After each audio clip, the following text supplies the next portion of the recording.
మేమేమనుకున్నాం, కరుణాకర్ రెడ్డి గారు ఇచ్చిన వెంటనే చంద్రబాబు నాయుడు గారు సరే ముఖ్యమంత్రి గారు ప్రతిదానికి పోరక్కర్లేదు, లోకేష్ గారో పవన్ కళ్యాణ్ గారో అక్కడికి పోయి, ఎందుకంటే తిరుపతి తిరుమల గోవు సెంటిమెంటే కాదు, అన్ని రకాలుగా భావోద్వేగాలతో కలిగిన అంశాలు ఇవన్నీ.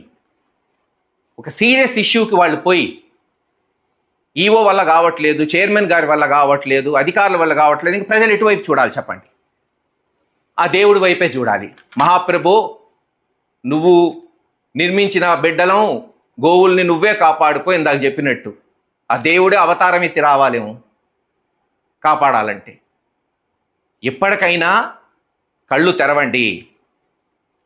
ఇచ్చిన మాటలు ఎటు పక్కన పడేశారు. ఎలక్షన్కి ఇచ్చిన మాటలు జనం అదే అంటున్నారు.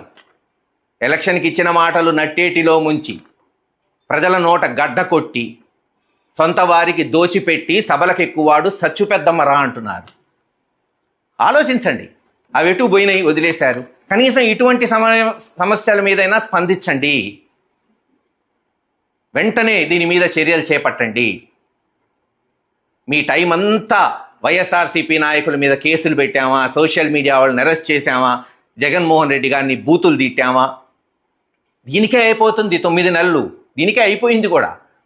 ఇంకా వేరేది ఏమైనా జరుగుతుందా? అసెంబ్లీలో మాట్లాడితే ఏ నాయకుడు మాట్లాడినా 10 నిమిషాలు మాట్లాడితే 9 నిమిషాలు జగన్మోహన్ రెడ్డి గారి జపమే. జగన్ జగన్ జగన్ జగన్ జగన్ ఇది చేయలేదు, అది చేయలేదు, అది చేశాడు, ఇది చేశాడు, ఇదా అయిపోయింది ఇంకా ఘట్టం.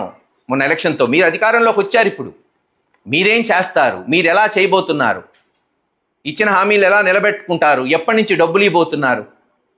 ఈరోజు వచ్చి చూడండి, పల్నాడులో రైతులు, కేవలం వైఎస్ఆర్సీపీ రైతులు కాదు, ఎందుకంటే పార్టీల పరంగా చూడమంటున్నాడు చంద్రబాబు నాయుడు గారు.